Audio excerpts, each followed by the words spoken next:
今天爷爷们让爱宝和福宝互换了房间。爱宝来到房间后，闻了闻福宝这战损版的小木床，这气味多少有一些熟悉。不过爱宝闻到福宝的气味后，没有应激的表现，看来爱宝还记得自己的大女儿福宝。一会儿，爱宝发现竹子堆里还有块胡萝卜，爷爷表示爱宝在忙碌，也会以吃胡萝卜优先。等吃完胡萝卜后，爱宝又开始继续在福宝的房间进行探索。爱宝在福宝的房间里走来走去，爷爷夸赞爱宝很勇敢。而在上周，爷爷在房间里训练瑞宝和辉宝在房间里爬楼梯，以及让其进行熟悉通道。而福宝此时正在室内营业。福宝闻到了妹妹们的气味，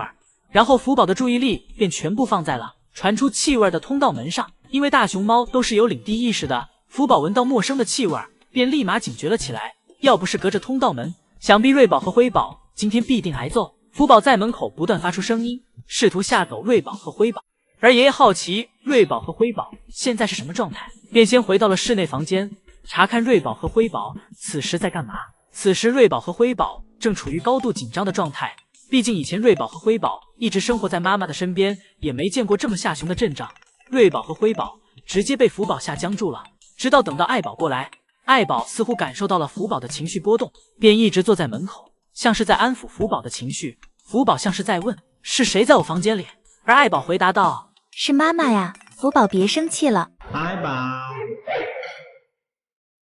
爱宝，有地方啊？福宝괜찮아？你说，爱宝。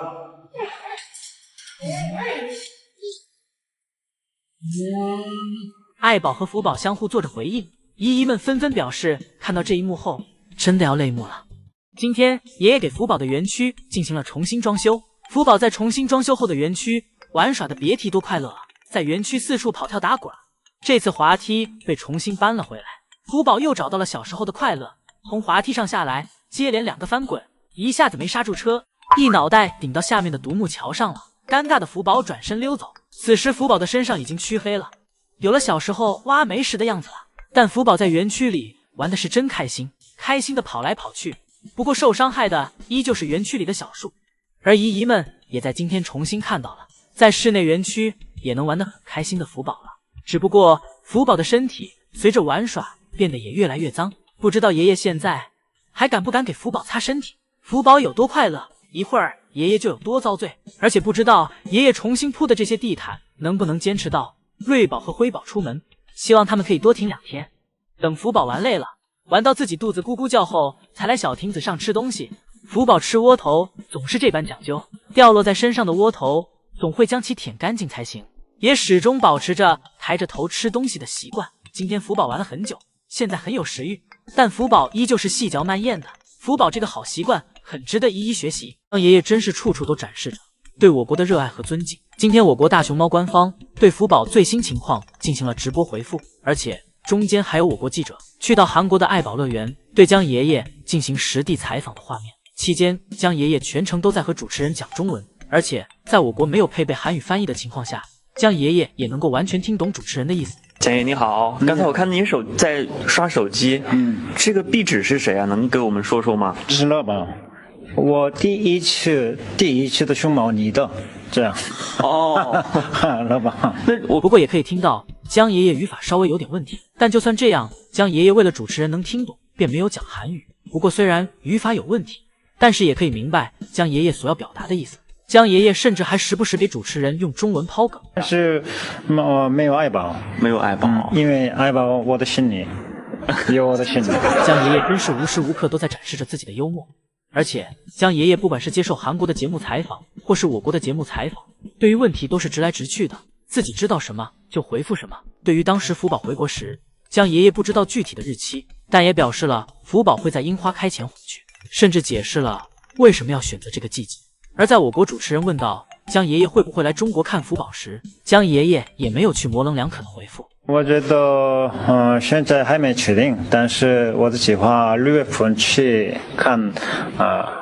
福宝。或许是因为江爷爷用中文的原因，江爷爷应该表达的是具体的哪一天还没确定，但是计划在6月份左右会去看福宝。这也是为什么福宝粉丝们总说爱宝乐园的熊猫馆是事事有回应，因为要知道江爷爷就是负责给网友们回复私信的，以江爷爷的性格，很难不把自己知道的事情都说出来。不过也欢迎江爷爷来我国看福宝，到时候还可以再去尝尝麻婆豆腐，看看九寨沟。江爷爷正准备去给爱宝送营养品，江爷爷表示自己通常都是在早上训练福宝一家检查时，为其补充竹子以外的所需营养。很多人问为什么没有见福宝一家吃过几次苹果，江爷爷对这个问题做出了解答，因为苹果含糖量太高，为了福宝一家的牙齿和身体健康，所以每次都是在早上时进行投喂。看来养生真的是韩国的一种潮流。江爷爷还介绍了一下制作窝头的用料，可以看到窝头的用料都是一些五谷杂粮，纯健康食品，没有任何添加剂。而对于窝头每天的食用量，江爷爷表示，成年大熊猫的话，一天大约1公斤左右。爷爷们的行为总是会让人觉得，爷爷们一直在拿福宝一家当做自己的人类孩子一样对待。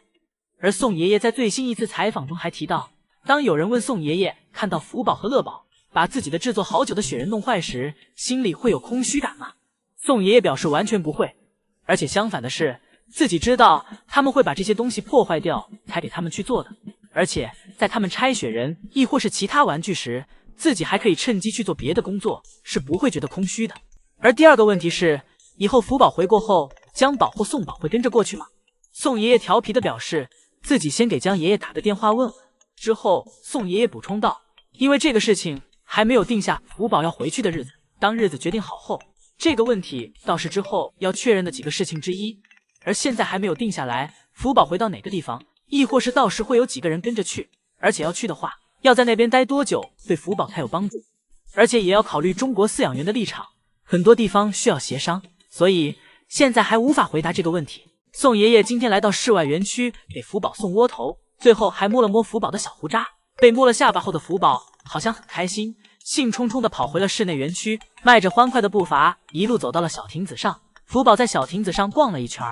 感觉也没什么好玩的，便想从小亭子上下去。当福宝下去时，用了只有福宝一家才会的独门绝技，用头爬楼梯，那就是先把头塞入楼梯缝隙里，然后身子自然向外翻去，接着一个转身，成功从小亭子上下来。福宝这灵活的样子已经快要超越自己的爸爸乐宝了，而乐宝这边为了不让福宝超越，都开始研究反向爬楼梯了。而江爷爷此时则在隔壁的乐宝园区跟姨姨们宣传自己即将要上线的新节目。江爷爷还补充道，这些都是节目组让自己说的。而今天还有我国的姨姨跟江爷爷用中文打招呼，夸江爷爷很帅。江爷爷你好